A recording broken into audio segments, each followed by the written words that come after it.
And don't back up. You're live. Hey everybody, this is NBC Black and NBC News contributor Sophia Nelson here live at the home of our nation's fourth president, James Madison. I am standing here with Kat Imhoff, who is the president and CEO of James Madison's Montpelier. Kat? We're happy to have you here today, and all of you who are joining us live, post-eclipse. We have had an amazing day so far. Boy, do we have some good stuff for all of you who follow us and who I hope will join us. So I wanted to get a shot, if we could spin a little bit this way. And I want you to take a look at what's called the South Yard. Now, right now, we're standing literally on top of the mansion. And we're on the top, and you can see which is the South Yard, which would have been where some of the domestic workers, i.e. slaves, would have been. The space here that you see open is a space where they will be building the actual kitchen, right? Why don't you tell us a little bit about what they see, Kat? So the South Yard's just an amazing place, and we have this complete archaeological record. We're really making what has been invisible visible. And part of that's going to be this kitchen in front of you, a working kitchen. You also see 2 smokehouses right now and 2 duplex buildings, and there's another residential building that'll be built in 2018. Wow. But what I think is most remarkable, and I hope people will make the time to come and see, this is part of our exhibition on the mere distinction of color.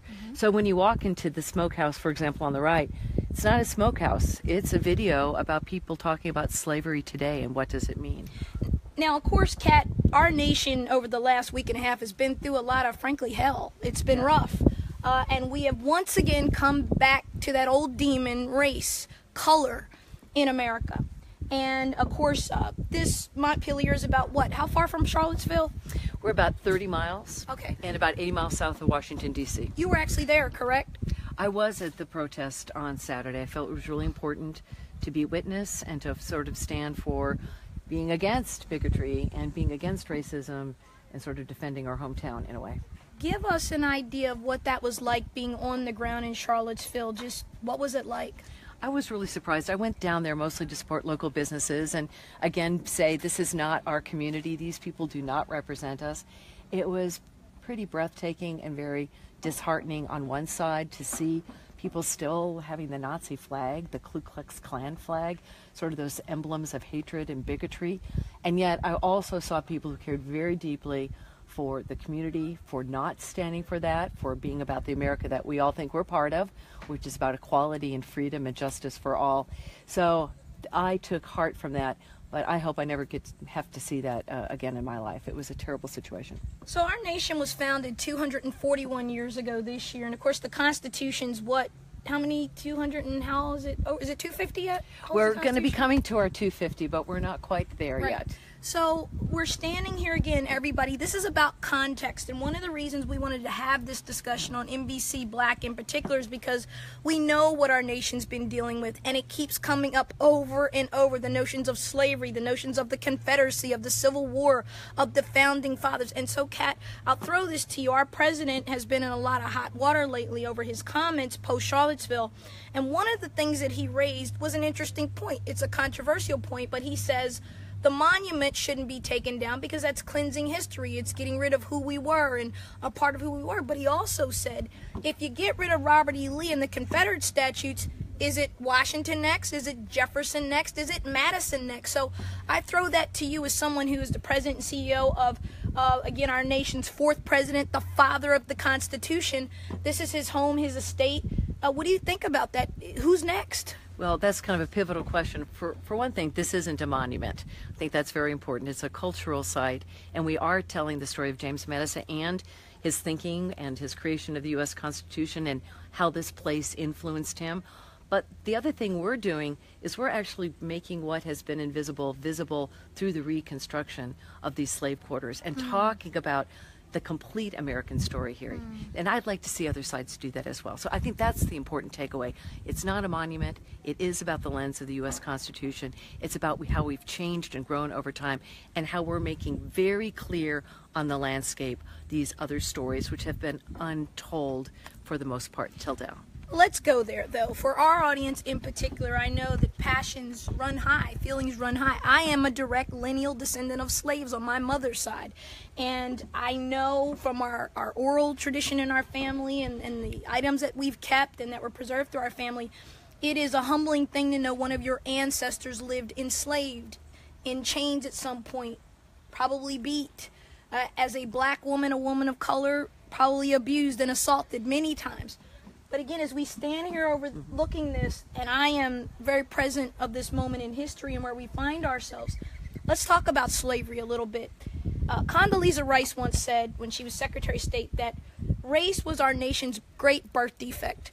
You agree with that statement? I mean, are we going to ever get past this?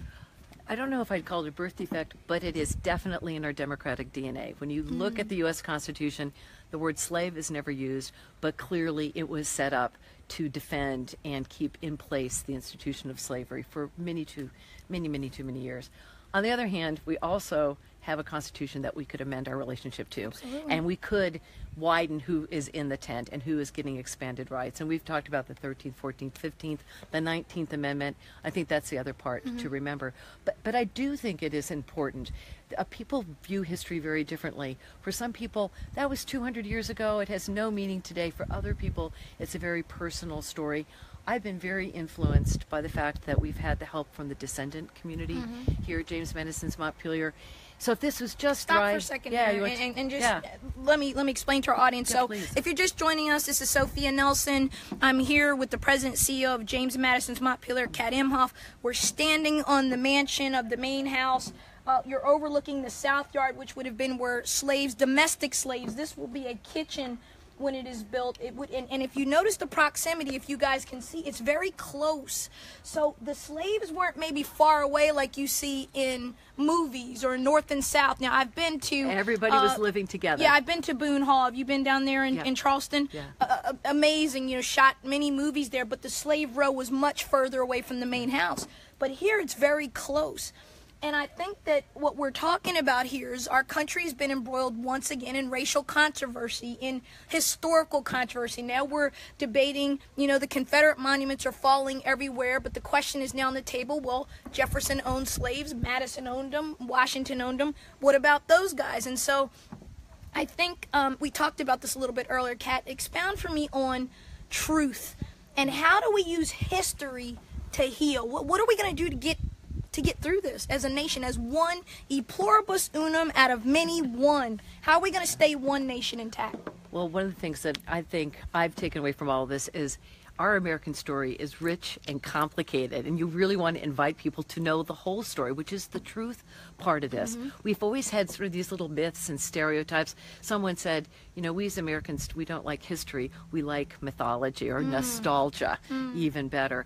But I think we're growing past that. And if nothing of the last couple of weeks and last weekend in Charlottesville has shown, we need to be more honest with ourselves. We need to understand our democratic DNA. And every single citizen can drive up this road and come into Montpelier and learn more and experience more. And they can hear not just in the voices of historians, but they can hear from people who are descended from folks who'd been enslaved here at Montpelier. I want to pause there because I want to talk about the descendant. Let's walk, if we can, here to my cameraman who's with us. We're going to walk to the front of the mansion here. And I just want people to see this breathtaking view of what originally was over 5,000 acres, correct? Correct. And how many acres do you have now? We're 2,700 acres today.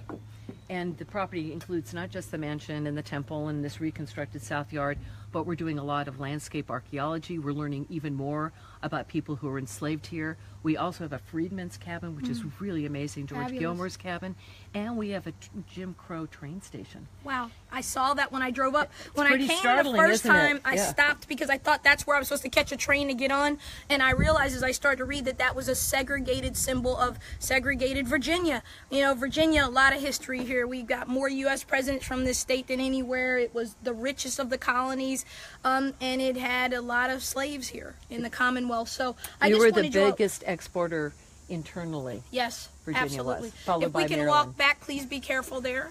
Let's let him not hurt himself there. Keep walking straight back. This makes it very lively when you say Yes. live. So again, as we wrap up our Facebook Live chat, and again, thank you to those of you who are tuning into us. We have a lot more coming for you. We've got sit-down interviews. We're going to tour the exhibit. Let's talk briefly about the exhibit, The Mere Distinction of Color.